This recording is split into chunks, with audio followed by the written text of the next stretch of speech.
Are you at a place where you're unhappy with your job and you're considering whether you should quit? Whilst moving from one job to another might seem like an exciting prospect, you might create a pattern of quitting every 2 years or so. So my answer is not until you've made a few important considerations. Welcome to today's episode. And if you haven't done so already, remember to press the subscribe button and hit the notification bell so that you're notified every time we publish a new episode.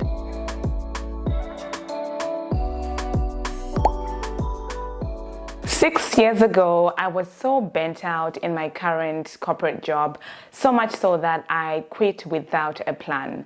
My life unfolded beautifully from there, so I decided to create some space in my life. I traveled around the continent of Australia.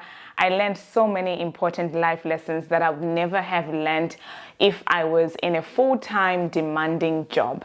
However, even though there were so many important life lessons and I don't regret my decisions, looking back, I could have made some important moves first before I actually quit my job. So what are the 4 signs that you're actually ready to quit your job? The first one is you are bored. There's nothing new that you're learning. You are tired of the work environment. There's nothing exciting or challenging you within your team or outside your team. So boredom is such an important factor nowadays, with people telling me that, you know what, Lorraine, I have outgrown where I am and there's no excitement when I wake up because I'm basically doing the same thing.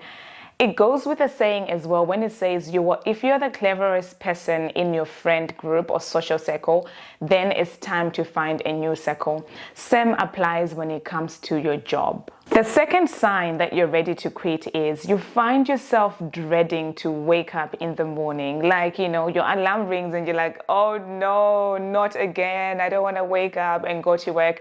And I know for me, 6 years ago, that was the same situation that, in the morning, I would just have this feeling of dread in the pit of my stomach. And I would just feel like, oh, not another day wasted. And it wasn't like wasting a day, but I really felt like my life had no impact at that time, so much so that I was just dreading waking up every single day. So are you feeling the same way? The third sign that you're ready to quit your job is when you are home or at social engagements, when you're outside of work, you're always busy complaining about your job, about your manager. And I know this so well because I remember a few years back, a friend of mine was ready to take the next step. And, we would catch up for, dinner or whatever. And she would always just be like, oh my goodness, you will not believe how annoying my manager is. You will not believe the people I'm working with on my team. Oh, my team is so dumb. You would not believe. So it was all about this constant complaining. And I think I found myself in that place as well, where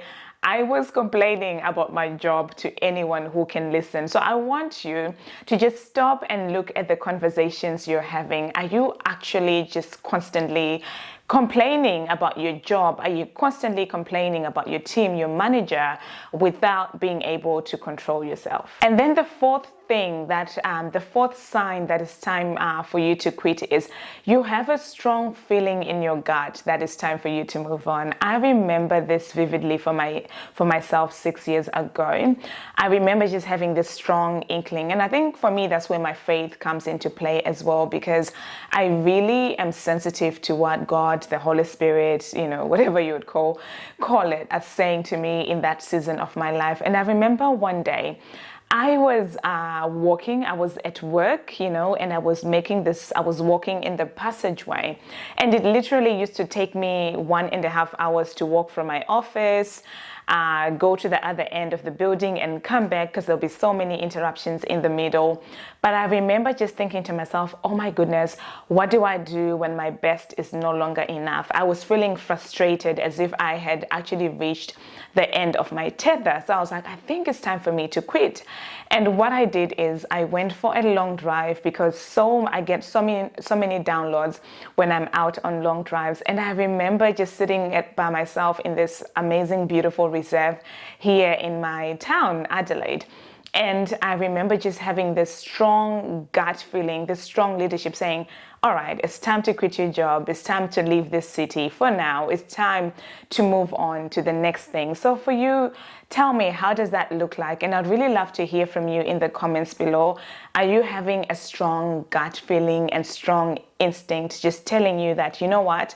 We have exhausted all the learning and growth in this time, in this place, and it's time to move on to a new season. All right, so what do you do next? So you've evaluated, the signs are all green saying it's time for you to quit your job. The first step is really evaluating your life.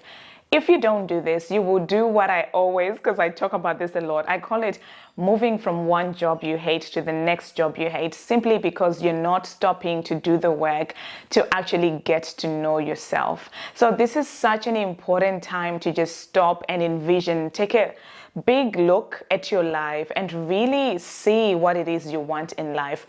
I call this process life visioning, and it's a detailed process that I take my clients or the people that I work with through. And it's about, you can start with the wheel of life and you can Google it up for free, but it lets you evaluate your life in 8 key areas. So you can look at your career, your personal life, your personal relationships, your finances. It looks at all these 8 key areas, and then you're able to score yourself out of 10 to see how you're tracking in those areas. If you are at a point where you want to quit your job, then probably in career you will score 2 or 3 out of 10. So it's like a critical condition, isn't it? That maybe in your personal relationship you might be flourishing there and it's a 7 out of 10 or 8 out of 10. But first of all, it's important to really evaluate, have a big picture view of what you want in your life. I really want you to think about where do you want to be in the coming 5 years, and what moves, what decisions can you make today to steer you to where it is you want to go. Because if you do not start with having a vision for your life, you are going to stay in the same position. You're going to recreate the same drama. You're going to be in the same place, and the years will actually pass. The second thing is build your current network and use it as a springboard for your next move. So this is one mistake I made 6 years ago, simply because I didn't know, and I don't want you making that same mistake. Right now, where you are surrounded by people who are doing things that you want to do. I want you to start looking around you at your team, at the people around you, in a different way. Start thinking, how can I build relationship with my coworker? How can I build an amazing relationship with my manager? How can I build my network right here where I am? And LinkedIn is a good place to start. You can establish community communication with people. I know with me, when I quit my job, I reached out to my previous managers asking for advice. When I started consulting, I reached out to a previous boss of mine, Jenny. Shout out Jenny if you're watching. And I was like, Jenny, I'm moving into this new step of my career. I know you've done it before. Can you give me some advice? Are there people that you know? Can you connect me with those people? So I really want you to build a network where you are. And you know what? I see people make this mistake that I made years ago. Where you are right now, you have this crappy relationship with people simply because you're thinking of quitting. So you start being rude to people. You start not acknowledging the importance of other people. You start backbiting and talking negatively about your team. But I really want you to just shift that around and, build your team, speak positively about them, ask them for a reference, ask them for their, personal emails or personal mobile number, so that even when you move away or when they move away from the organization, you still have their contact details. Because trust me, in your next step, those people will come in handy. So not just your current network, but start going out for events as well. Start putting yourself out there and don't make it a secret. Start talking about where you want to be and where it is you want to go, because you never know what is going to come out of those conversations.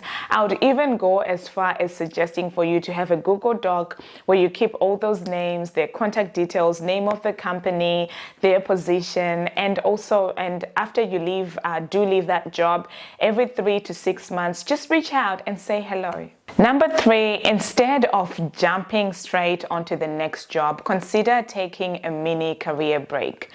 Many people tell me that, oh, you know what, I'm afraid of a mini career break because then it doesn't look good on my resume.